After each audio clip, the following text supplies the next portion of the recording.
여러분 안녕하세요. 오늘도 건강한 하루 보내고 계신가요? 혹시 최근에 가슴이 답답하거나 이유 없이 숨이 가빠진 적 있으신가요?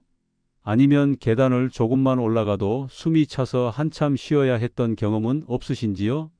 저는 30년 넘게 심장질환 환자분들을 진료해온 내과 전문의입니다.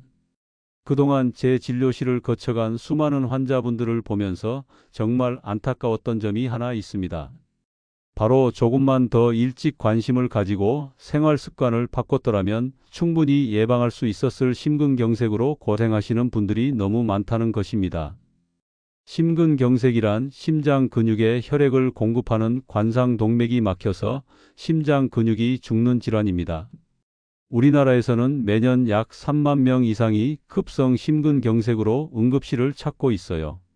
더 심각한 건 이 중 상당수가 병원에 도착하기도 전에 돌연사로 이어진다는 점입니다. 특히 60세 이후에는 발생률이 급격히 증가해서 우리 같은 나이대에서는 더욱 주의가 필요한 질환이에요. 며칠 전에도 72세 되신 김철수 어르신이 응급실로 오셨어요. 평소 건강하다고 자부하시던 분이셨는데 갑자기 가슴을 움켜쥐며 쓰러지셨거든요. 선생님, 사실 몇 달 전부터 조금만 빨리 걸어도 숨이 차더라고요. 그런데 나이 들면 당연한 거 아닌가 생각했어요.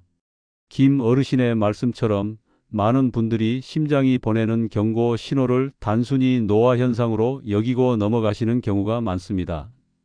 또 다른 경우로는 68세 되신 박영희 할머니가 계세요. 밤에 누우면 가슴이 두근거리고 답답해서 잠을 못 자겠다고 하셔서 정밀 검사를 해보니 관상동맥이 상당히 좁아져 있었어요. 다행히 초기에 발견해서 큰 수술 없이도 치료할 수 있었지만 조금만 더 늦었다면 심각한 상황이 될 뻔했습니다. 이처럼 심근경색은 갑작스럽게 찾아오는 것처럼 보이지만 사실은 오랫동안 우리 몸이 보내는 신호가 있어요. 문제는 이런 신호들을 대부분 나이 들어서 그런가 보다 하고 넘겨버린다는 점입니다. 하지만 조기에 발견하고 적절히 관리하면 충분히 예방할 수 있는 질환이기도 해요. 심근경색의 원인을 살펴보면 크게 두 가지로 나눌 수 있습니다. 첫 번째는 우리가 바꿀 수 없는 요인들이에요. 나이, 성별, 가족력 같은 것들 말이에요. 남성이 여성보다 위험하고 나이가 들수록 위험해지며 가족 중에 심장병 환자가 있으면 위험이 높아집니다. 이런 건 어쩔 수 없죠. 하지만 두 번째 요인인 생활습관 관련 요인들은 우리가 충분히 바꿀 수 있어요. 실제로 심근경색 환자의 약 80% 이상이 잘못된 생활습관과 관련이 있다고 알려져 있습니다. 이게 바로 오늘 제가 여러분께 꼭 말씀드리고 싶은 부분이에요. 우리 심장은 하루에 약 10만 번 정도 뛰면서 온몸에 혈액을 보냅니다. 그런데 심장 자체도 혈액 공급을 받아야 제대로 작동할 수 있어요. 이때 심장에 혈액을 공급하는 혈관이 바로 관상동맥입니다.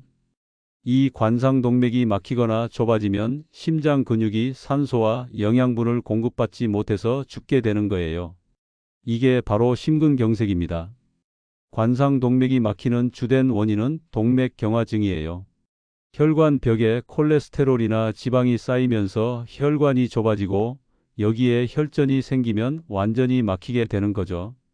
이런 과정은 하루아침에 일어나는 게 아니라 수십 년에 걸쳐 서서히 진행됩니다. 그렇기 때문에 젊을 때부터의 생활 습관이 매우 중요한 거예요. 특히 우리나라 사람들의 경우 최근 들어 서구화된 식습관과 운동 부족, 스트레스 증가 등으로 인해 심근경색 발생률이 계속 높아지고 있어요. 예전에는 서양 사람들에게 많은 질환이라고 여겨졌지만 이제는 우리에게도 매우 흔한 질환이 되었습니다. 하지만 여기서 희망적인 소식도 있어요. 심근경색은 예방이 가능한 질환이라는 점입니다. 제가 30년 넘게 환자분들을 진료하면서 확신을 가지게 된 것은 올바른 생활 습관만 유지해도 심근경색의 위험을 크게 줄일 수 있다는 것입니다. 실제로 미국의 한 연구에 따르면 금연, 적절한 운동, 건강한 식습관, 적정 체중 유지 이 네 가지만 지켜도 심근경색 위험을 80% 이상 줄일 수 있다고 해요. 이게 얼마나 큰 수치인지 아시겠죠? 문제는 많은 분들이 건강한 생활을 해야 한다는 건 알고 계시지만 구체적으로 무엇을 어떻게 해야 하는지 정확히 모르신다는 점입니다. 또한 왜 그렇게 해야 하는지에 대한 이해도 부족하시고요. 막연하게 몸에 좋은 일이라고 생각하시는 것과 실제로 우리 심장에 어떤 변화가 일어나는지 구체적으로 아시는 것은 완전히 다릅니다. 오늘 제가 여러분께 말씀드릴 내용은 바로 이런 부분들입니다. 우리가 매일매일 무심코 반복하는 일상 속 습관들이 어떻게 우리 심장을 위협하는지, 그리고 어떻게 하면 이런 위험으로부터 우리 자신과 가족을 지킬 수 있는지 말이에요. 특히 오늘 말씀드릴 세 가지 습관은 정말 중요합니다. 제가 오랫동안 환자분들을 진료하면서 발견한 가장 큰 위험 요인들이기도 하고요. 이 세 가지만 잘 관리해도 심근경색의 위험을 대폭 줄일 수 있어요. 그리고 이미 심혈관계에 문제가 있으신 분들도 더 이상 악화되지 않도록 도움을 받을 수 있습니다. 여러분들께서 오늘 이 이야기를 들으시고 나서 우리의 작은 생활 변화가 얼마나 큰 건강상의 이익을 가져다 줄 수 있는지 깨달으시게 될 겁니다.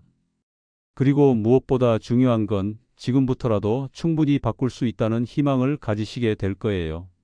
자, 그럼 이제 본격적으로 우리 심장을 위협하는 세 가지 주요 습관에 대해 말씀드려 보겠습니다. 제가 지난 30년간 수많은 환자분들을 진료하면서 발견한 가장 큰 위험 요인들이에요. 첫 번째로 말씀드릴 것은 흡연과 과도한 음주입니다. 아마 많은 분들이 담배와 술이 몸에 나쁘다는 건 누구나 아는 얘기 아닌가라고 생각하실 텐데요. 하지만 정확히 우리 심장에 어떤 일이 일어나는지 아시는 분은 많지 않으실 거예요. 먼저 담배부터 말씀드려 볼게요. 담배 속에는 니코틴을 비롯해서 약 7,000가지가 넘는 화학물질이 들어있어요. 이 중에서 니코틴은 우리 혈관을 직접적으로 수축시킵니다. 혈관이 줄어들면 당연히 혈액이 흐르기 어려워지겠죠? 그런데 문제는 여기서 끝나지 않아요. 담배를 피우면 혈액 속 일산화탄소 농도가 높아집니다. 일산화탄소는 산소보다 헤모글로빈과 결합하는 힘이 훨씬 강해서 결국 우리 심장이 필요한 산소를 제대로 공급받지 못하게 되는 거예요. 게다가 담배는 혈소판을 끈적끈적하게 만들어서 혈전이 생기기 쉽게 만듭니다. 이 모든 것들이 합쳐지면 심근경색의 위험이 엄청나게 높아지는 거죠. 64세 되신 이정수 어르신의 사례를 말씀드려 볼게요. 이분은 젊을 때부터 하루에 한 갑씩 담배를 피우셨어요. 선생님, 저는 술도 안 마시고 운동도 하는데 왜 심장에 문제가 생겼을까요? 라고 물어보시더라고요. 검사 결과를 보니 관상동맥 세 곳이 모두 심하게 좁아져 있었어요. 어르신, 담배 하나만으로도 이렇게 될 수 있어요. 특히 하루 한 개피라도 지속적으로 피우시면 비흡연자에 비해 심근경색 위험이 2배 이상 높아져요 라고 설명해 드렸더니 그제서야 심각성을 깨달으시더라고요. 다행히 금연을 결심하시고 지금은 꾸준히 관리받으시면서 건강을 되찾아가고 계세요. 많은 분들이 하루 한두 개비는 괜찮다라고 생각하시는데 의학적으로는 안전한 흡연량이라는 건 존재하지 않아요. 제가 진료한 환자분들 중에도 가끔만 피운다, 스트레스 받을 때만 피운다고 하시는 분들이 많았는데 결국 심혈관계 문제로 고생하시는 경우를 너무 많이 봤거든요. 술 이야기도 해볼게요. 적당한 음주는 몸에 좋다는 이야기도 있지만 과도한 음주는 분명히 심장에 해롭습니다. 알코올은 혈압을 올리고 부정맥을 유발할 수 있어요. 또한 간에서 중성지방 합성을 촉진시켜서 혈중 지질 농도를 높입니다. 이런 변화들이 결국 동맥경화를 가속화시키는 거죠. 특히 우리나라 남성분들의 경우 회식이나 모임에서 과음하시는 경우가 많은데 이게 심장에는 정말 좋지 않아요. 하루 소주 한 병 이상을 정기적으로 드시는 분들은 심근경색 위험이 상당히 높다고 보시면 됩니다. 두 번째 위험 요인은 운동 부족과 오래 앉아있는 생활 습관입니다. 현대 사회에서는 대부분의 일이 앉아서 이루어지다 보니 자연스럽게 움직임이 줄어들게 되죠. 그런데 이게 우리 심장에는 치명적이에요. 우리 심장은 근육입니다. 다른 근육들과 마찬가지로 사용하지 않으면 약해져요. 규칙적인 운동을 하지 않으면 심장의 펌프 기능이 떨어지고 혈액순환도 나빠집니다. 또한 운동 부족은 비만, 당뇨병, 고혈압으로 이어지는데 이 모든 것들이 심근경색의 위험 요인들이에요. 70세 되신 최순자 할머니의 경우를 말씀드려 볼게요. 이분은 몇 년 전 남편분을 여의시고 나서 거의 집에만 계시게 되었어요. 나가서 뭘 하겠어요. 혼자서 하시며 하루 종일 텔레비전만 보시고 계셨거든요. 그런데 얼마 전부터 조금만 움직여도 숨이 차고 다리가 자주 붓는다고 하셔서 검사를 해보니 심장 기능이 상당히 떨어져 있었어요. 할머니, 이렇게 계속 움직이지 않으시면 심장이 더 약해져요.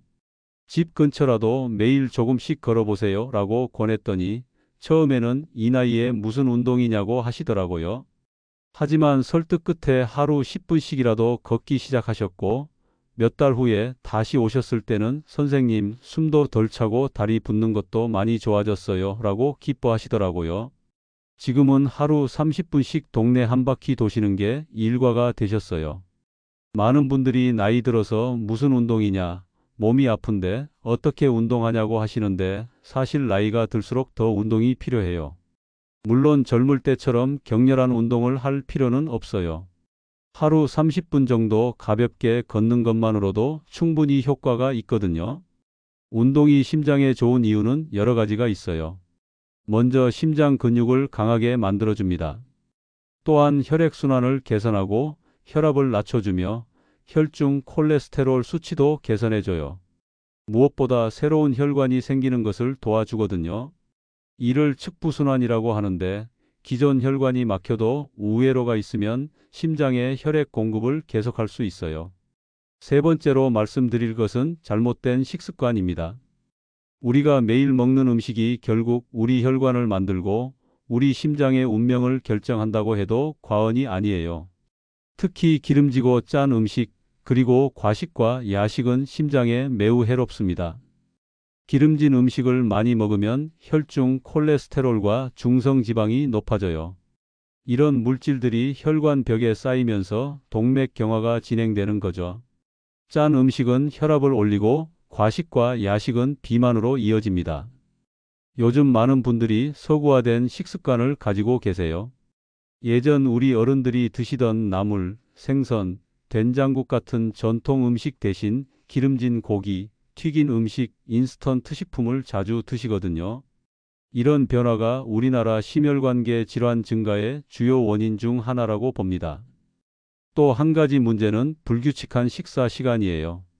하루 한두 끼만 먹으면서 한 번에 많이 드시거나 밤늦게 야식을 드시는 분들이 많아요.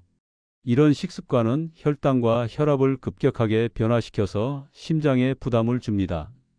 제가 항상 환자분들께 강조하는 건 음식도 약이라는 점이에요. 올바른 음식을 드시면 약처럼 몸을 치료해 주지만 잘못된 음식을 계속 드시면 독처럼 몸을 해칩니다. 특히 우리 같은 나이대에서는 젊을 때보다 신진대사가 느려지기 때문에 더욱 조심해야 해요. 하지만 여기서 중요한 건 이 모든 것들이 갑자기 바뀌어야 한다는 게 아니라는 점입니다. 오랫동안 몸에 밴 습관을 하루아침에 바꾸는 건 불가능하고 오히려 스트레스만 늘어날 수 있어요. 중요한 건 작은 변화부터 시작하는 거예요. 예를 들어 담배를 피우시는 분이라면 처음에는 하루에 피우는 개수를 조금씩 줄여보시고 운동을 안 하시는 분이라면 엘리베이터 대신 계단을 이용해 보시거나 가까운 거리는 걸어 다니는 것부터 시작해 보세요. 식습관의 경우에도 기름진 음식을 완전히 끊기보다는 횟수를 줄이고 대신 채소나 생선을 조금씩 늘려가는 거죠. 이런 작은 변화들이 모여서 결국 큰 변화를 만들어냅니다. 그리고 무엇보다 중요한 건 이런 변화들이 여러분의 심장을 지키고 더 나아가 여러분의 소중한 가족들과 더 오래, 더 건강하게 함께할 수 있게 해준다는 점입니다. 지금까지 우리 심장을 위협하는 세 가지 주요 습관에 대해 말씀드렸습니다. 흡연과 음주, 운동 부족, 그리고 잘못된 식습관이었죠. 이 세 가지만 잘 관리해도 심근경색의 위험을 대폭 줄일 수 있다는 것이 핵심이었어요. 그런데 여기서 중요한 질문이 하나 있습니다. 그럼 지금부터 어떻게 시작해야 할까요? 많은 분들이 이런 정보를 들으시고 나서 막막해 하시거든요. 오랫동안 몸에 밴 습관을 바꾸는 게 쉬운 일은 아니니까요. 제가 환자분들께 항상 강조하는 건 완벽함보다는 꾸준함입니다. 하루아침에 모든 걸 바꾸려고 하시면 오히려 스트레스만 늘어나고 금세 포기하게 되어요. 대신 작은 변화부터 시작해서 천천히 늘려가시는 것이 훨씬 효과적입니다. 먼저 금연과 절주부터 말씀드려 볼게요. 담배를 피우시는 분들은 담배를 완전히 끊어야 한다는 부담감 때문에 시작도 못 하시는 경우가 많아요. 하지만 하루에 한 갑 피우시던 분이 반 갑으로 줄이는 것만으로도 심장에는 큰 도움이 됩니다. 물론 완전한 금연이 목표이지만 단계적으로 접근하시는 것이 현실적이에요. 금연을 도와주는 방법들도 많이 있어요. 니코틴 패치나 금연껌 같은 보조제를 사용하실 수도 있고, 보건소에서 제공하는 금연 프로그램을 이용하실 수도 있어요. 무엇보다 가족들의 응원과 지지가 큰 힘이 됩니다. 술의 경우에도 마찬가지예요. 매일 드시던 분이 일주일에 3번으로 줄이고 한 번에 마시는 양도 조금씩 줄여가시면 됩니다. 남성의 경우 하루 2잔, 여성의 경우 하루 1잔 정도가 적정량이라고 보시면 되어요. 운동에 대해서도 현실적으로 접근해 보세요. 매일 1시간씩 운동해야 한다고 생각하시면 부담스럽죠. 하지만 하루 10분씩이라도 꾸준히 걷는 것부터 시작하시면 됩니다. 집 앞 아파트 단지 한 바퀴, 가까운 마트까지 걸어가기, 엘리베이터 대신 계단 이용하기 같은 작은 실천들이 모이면 큰 변화를 만들어내요. 75세 되신 강만수 어르신은 작년에 처음 오셨을 때 선생님, 저는 이제 늙어서 운동은 무리예요 라고 하셨어요. 하지만 매일 집 근처 공원을 천천히 걷기 시작하셨고, 지금은 아침마다 공원에서 만나는 친구들이 생겼다며 즐거워하세요. 최근 검사에서도 심장 기능이 눈에 띄게 좋아졌거든요. 식습관 개선도 단계적으로 접근하시면 됩니다. 갑자기 모든 기름진 음식을 끊기보다는 일주일에 한두 번씩 생선 요리로 바꿔보시거나 흰쌀밥에 잡곡을 조금씩 섞어 보시는 것부터 시작하세요. 나물 반찬을 하나씩 더 추가하시고 국물 요리할 때 소금을 조금씩 덜 넣어 보시는 것도 좋은 방법이에요. 특히 우리 어른들께 권하고 싶은 음식들이 있어요. 등 푸른 생선인 고등어, 꽁치, 정어리에는 오메가3 지방산이 풍부해서 혈관 건강에 매우 좋아요. 견과류도 좋은데 하루에 한 줌 정도의 호두나 아몬드는 콜레스테롤 수치를 개선하는 데 도움이 됩니다. 또 하나 중요한 것은 정기적인 건강검진입니다. 심근경색은 갑자기 오는 것 같지만 사실 그 전에 여러 가지 신호들이 있어요. 혈압, 혈당, 콜레스테롤 수치 같은 것들을 정기적으로 체크하시면 위험을 미리 발견할 수 있습니다. 만약 이미 고혈압이나 당뇨병, 고지혈증이 있으시다면 더욱 주의 깊게 관리하셔야 해요. 이런 질환들은 심근경색의 위험을 크게 높이거든요. 하지만 걱정하지 마세요. 약물 치료와 함께 생활 습관을 개선하시면 충분히 관리할 수 있는 질환들입니다. 69세 되신 박정희 할머니는 몇 년 전 당뇨병 진단을 받으셨어요. 처음에는 이제 끝났다며 절망하셨지만 꾸준한 식단 관리와 가벼운 운동으로 지금은 혈당 수치가 정상에 가깝게 유지되고 계세요. 선생님 덕분에 건강한 할머니가 되어서 손주들과 더 오래 놀 수 있을 것 같아요 라고 하실 때마다 정말 뿌듯합니다. 또 한 가지 말씀드리고 싶은 것은 스트레스 관리의 중요성이에요. 만성적인 스트레스는 혈압을 올리고 염증을 증가시켜서 심혈관계에 악영향을 미칩니다. 완전히 스트레스를 없앨 수는 없지만 관리하는 방법은 있어요. 규칙적인 수면, 취미 활동, 가족이나 친구들과의 만남, 명상이나 요가 같은 이완 활동들이 도움이 됩니다. 특히 우리 나이대에서는 사회적 관계 유지가 매우 중요해요. 혼자 계시지 마시고 주변 사람들과 소통하시는 것만으로도 큰 도움이 됩니다. 마지막으로 응급 상황에 대비하는 것도 중요해요. 심근경색의 전형적인 증상은 가슴 중앙의 극심한 통증이지만 때로는 목이나 턱, 왼쪽 팔의 통증으로 나타나기도 해요. 또한 여성의 경우에는 메스꺼움이나 소화불량 같은 증상으로 나타날 수도 있거든요. 이런 증상이 나타나면 절대 참지 마시고 즉시 구급차를 부르세요. 심근경색은 시간이 생명입니다. 증상 발생 후 2시간 이내에 치료받으면 대부분 완전히 회복할 수 있지만 시간이 지날수록 심장 근육 손상이 커져요. 평소에 응급 연락처를 잘 보이는 곳에 적어두시고 가족들에게도 응급 상황 대처법을 알려두시는 것이 좋습니다. 또한 아스피린이 있으시면 응급 상황에서 한 알 정도 씹어서 드시는 것도 도움이 될 수 있어요. 물론 의사의 지시 없이 평소에 복용하시면 안 되고 응급 상황에서만 사용하시면 됩니다. 오늘 말씀드린 내용들을 정리하면 심근경색은 충분히 예방할 수 있는 질환이라는 것입니다. 금연과 절주, 규칙적인 운동, 건강한 식습관, 이 세 가지만 잘 지켜도 위험을 크게 줄일 수 있어요. 그리고 무엇보다 지금부터라도 시작하면 된다는 것입니다. 나이가 들었다고 해서 포기할 필요는 없어요. 오히려 이제부터가 더 중요한 시기일 수 있거든요. 여러분의 작은 노력이 여러분 자신뿐만 아니라 사랑하는 가족들에게도 큰 선물이 될 것입니다. 건강한 심장으로 손자, 손녀들과 더 오래 함께 하시고 여행도 다니시고 하고 싶었던 일들을 마음껏 하실 수 있기를 진심으로 바랍니다. 여러분의 건강한 노후 저도 함께 응원하겠습니다. 오늘 내용이 도움이 되셨다면 주변의 가족이나 친구분들과도 꼭 공유해 주세요. 그리고 앞으로도 건강에 꼭 필요한 정보들을 받아보시려면 구독 버튼을 눌러주시고 좋아요도 부탁드립니다. 여러분의 관심과 응원이 더 유익한 콘텐츠를 만드는 원동력이 됩니다. 감사합니다.